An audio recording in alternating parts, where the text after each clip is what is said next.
Dear students, we are doing a lecture series on integration. Today our topic of discussion is definite integral. So how we are going to find out integration in this case?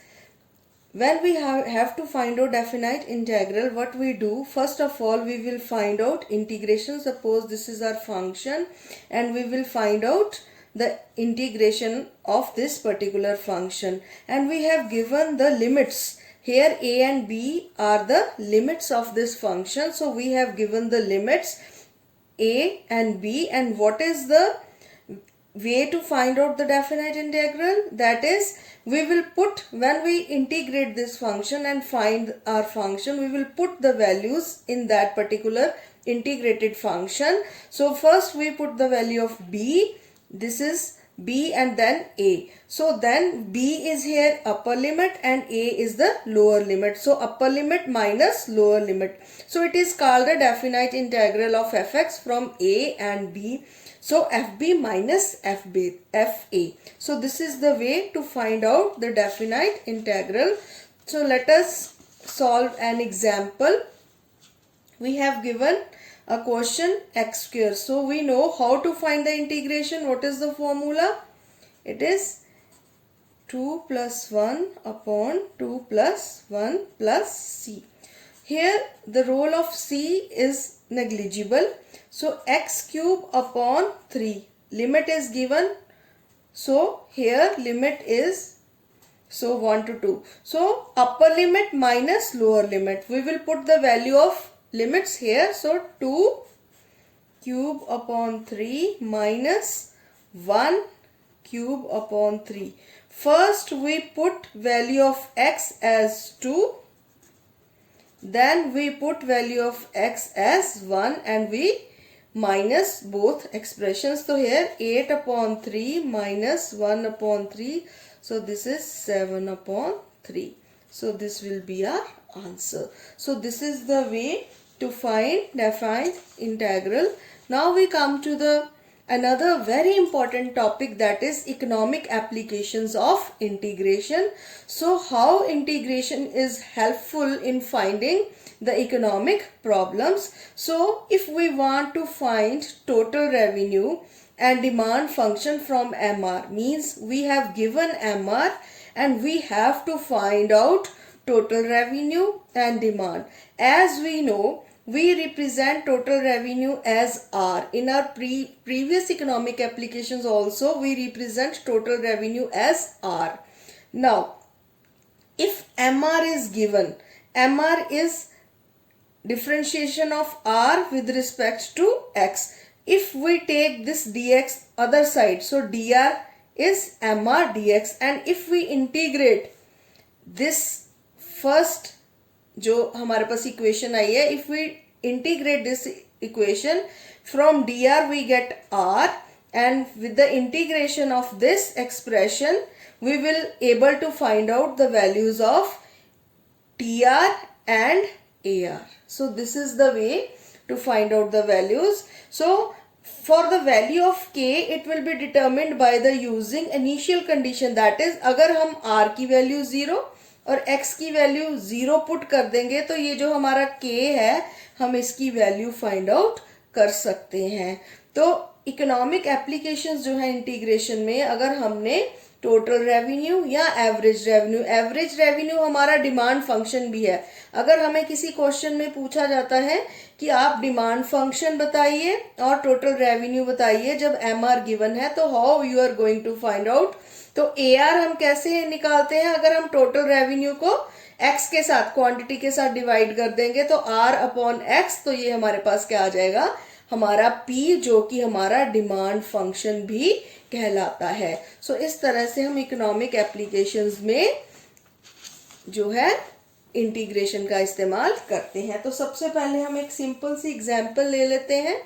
The marginal revenue of a commodity is given by, ये हमें marginal revenue function दे रखा है.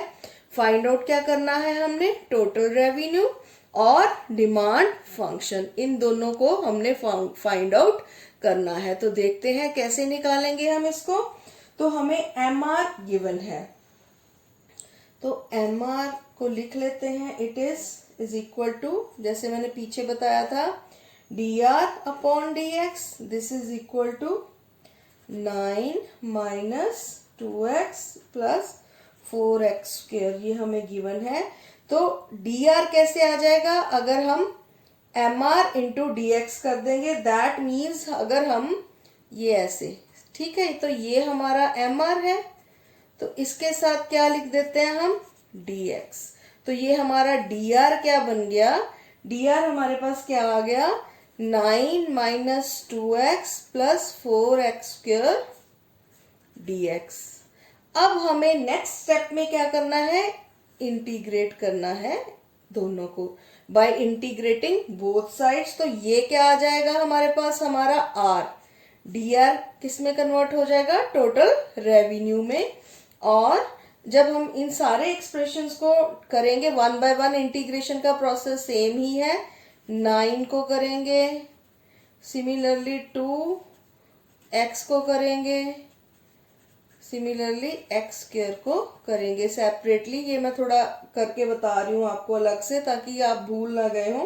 तो this is 9x minus x square plus, यहाँ x square upon 2 आना था, 2 और 2 कैंसिल, तो मैं सीधा ही एक्स स्क्वायर लिख रही हूँ. और उसके बाद हमारा आ जाएगा 4x, ये क्यूब बन जाएगा, upon 3 plus k. So this is the integration. तो ये r हमारा ये आ गया. अब हमने देखनी है k की वैल्यू. k भी अननोन है. अगर अब हमें कहा गया है इनिशियल कंडीशन में हम क्या मानेंगे?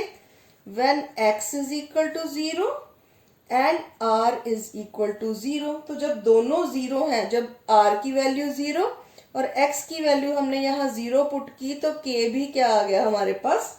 0. सो k की वैल्यू भी क्या आ गई हमारे पास? 0. तो रेवेन्यू अब हम देखें तो क्या आ जाएगा? अब यहाँ 0 वैल्यू पुट कर देंगे तो रेवेन्यू क्या आ गया? 9x minus x square plus 4x cube upon 3. तो ये है हमारा रेवेन्यू. अब हमने क्या निकालना है? Average revenue. अब हमें पता है रेवेन्यू कैसे होता है? Price into x. तो अगर हमने प्राइस को निकालना है तो वो क्या आएगी? r upon x. तो इस सारे के सारे r को अगर हम x के साथ डिवाइड कर देंगे तो हमारे पास क्या आ जाएगा? p. तो चलो कर लेते हैं. x के साथ डिवाइड करने पे हमारे पास आया यहाँ 9, यहाँ एक x रह जाएगा, यहाँ रह जाएगा 4x स्क्वायर अपॉन 3. तो ये हमारा p आ गया, जिसको कि हम एवरेज रेवेन्यू भी कहते हैं. तो ये हमारा डिमांड फंक्शन भी है, एवरेज रेवेन्यू भी है, प्राइस भी है, और ये हमारा था टोटल रेवेन्यू. तो इस तरह से जब हमें MR गिवन है तो हमने TR और AR दोनों का पता लगा लिया with the help of integration. तो इकोनॉमिक एप्लीकेशन जो सबसे बहुत ही इंपॉर्टेंट एप्लीकेशन है इंटीग्रेशन की, कि with the help of integration we can able to find out TR एंड AR when MR is given. So this is the very first application. Now we are going to discuss about second application, that is to find TC and AC when MC is given. अभी हमने revenue की बात की है, ये cost की बात है, यानी कि हम टोटल कॉस्ट, एवरेज कॉस्ट निकाल सकते हैं अगर हमें मार्जिनल कॉस्ट जो है वो गिवन है.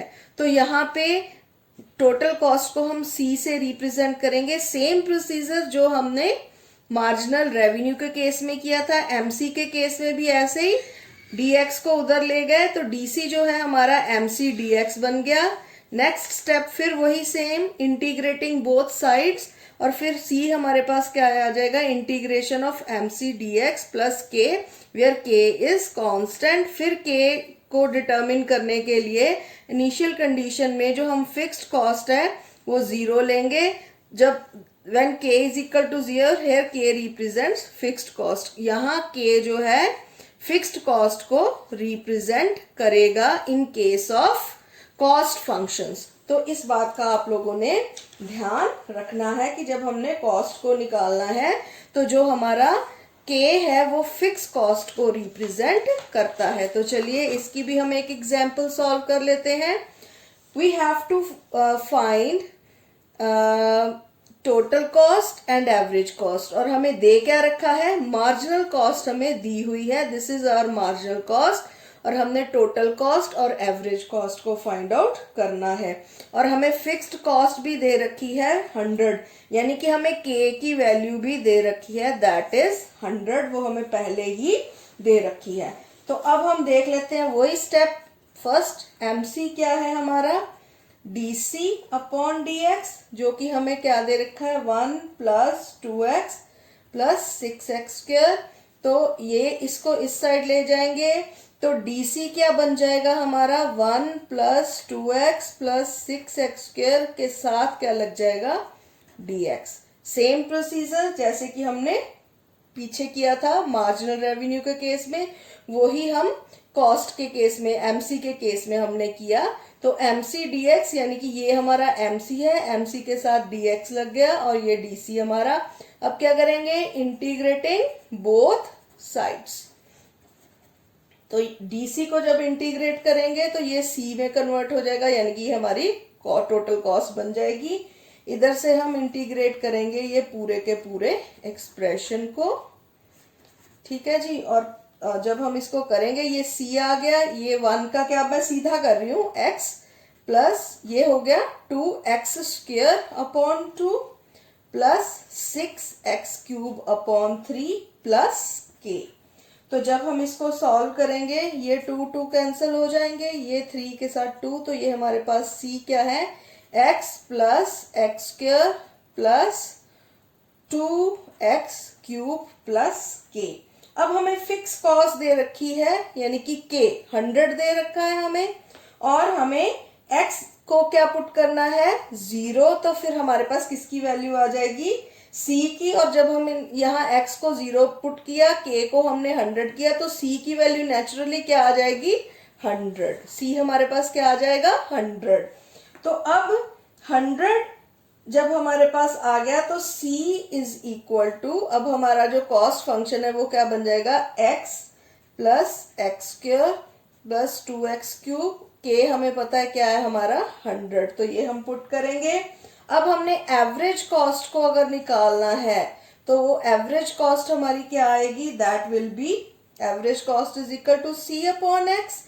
तो ये सारे फंक्शन को किसके साथ डिवाइड कर देंगे, x के साथ, टू फाइंड एवरेज कॉस्ट। अगर हम एवरेज कॉस्ट निकालना चाहते हैं, तो यहाँ क्या आ जाएगा, 1, यहाँ क्या बचेगा, सिंगल x, देन 2x², और यहाँ पे आ जाएगा प्लस 100 अपॉन x।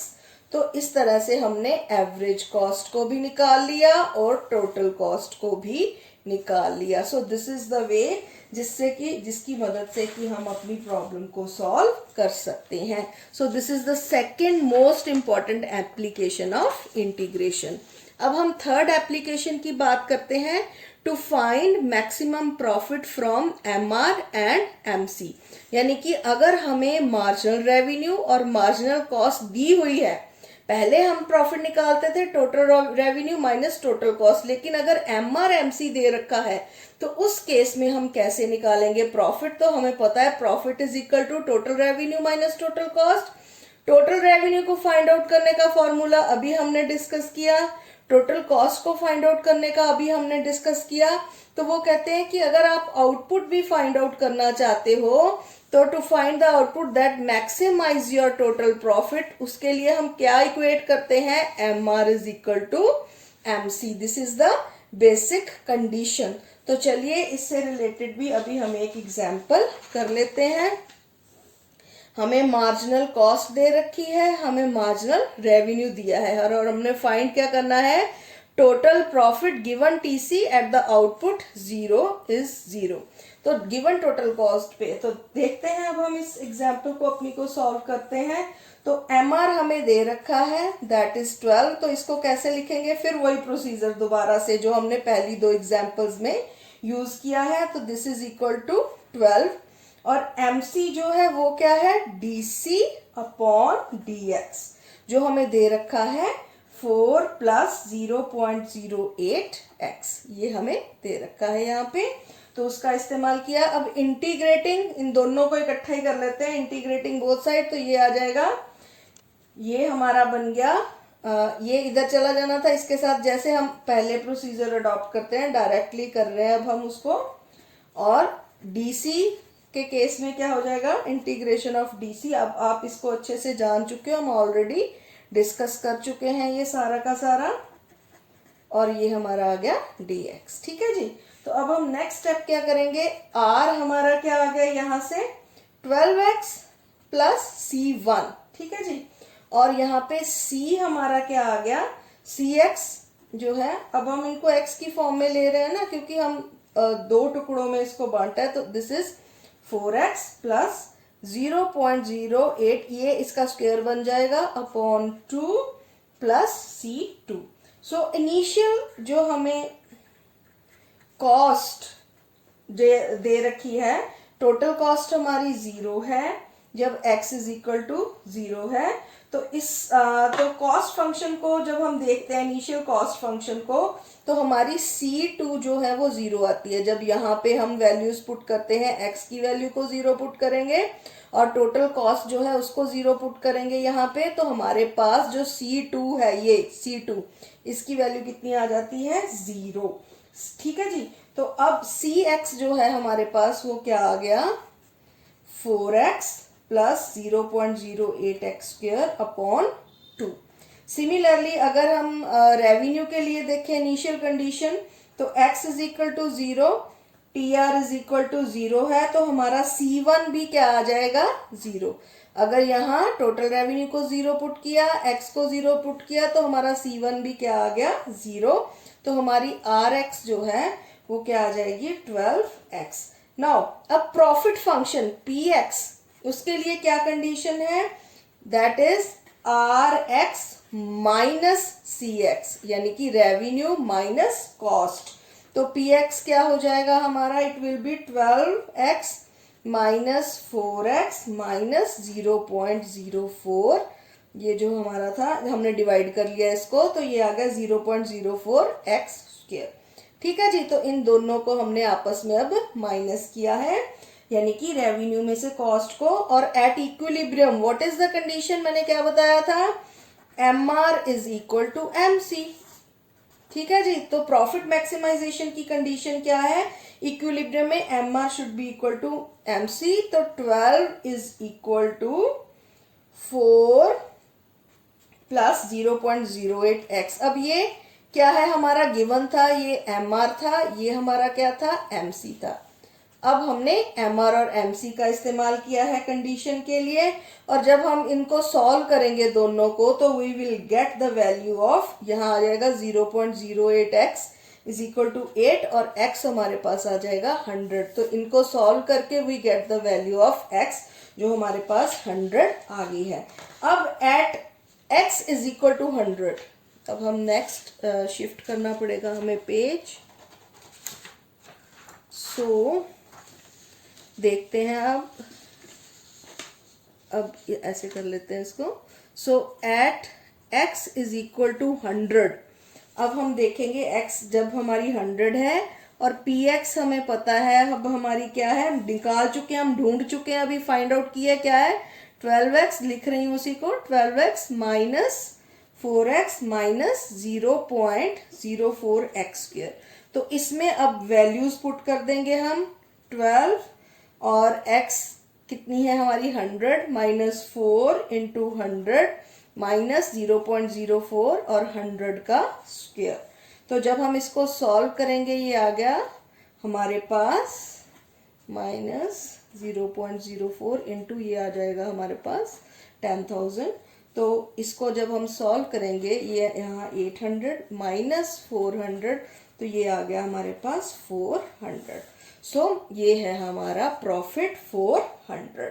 तो PX हमने निकाल लिया। तो PX ही हमें निकालने के लिए कहा गया था। तो इनिशियली फिर हम अपनी एग्जाम्पल को देखिए ध्यान से, जो हमें एग्जाम्पल दे रखी थी। तो हमें MC और MR दोनों पता थे, तो उस पहले हमने सबसे पहले PX निकाला। PX कैसे निकाला हमने TR माइनस TC, ये RX माइनस CX को करके ये हमारा प्रॉफिट फंक्शन निकल गया। उसके बाद हमने इक्विलिब्रियम की कंडीशन लगा दी, MR should be equal to MC। तो ये कंडीशन लगाने के बाद, ठीक है, ये कंडीशन लगाने के बाद हमने वैल्यूज को पुट किया and we will get x जो है कि 100 वैल्यू को पुट किया अपने प्रॉफिट फंक्शन में और पुट करके हमारे पास जो प्रॉफिट है वो हमारा आ गया ₹400।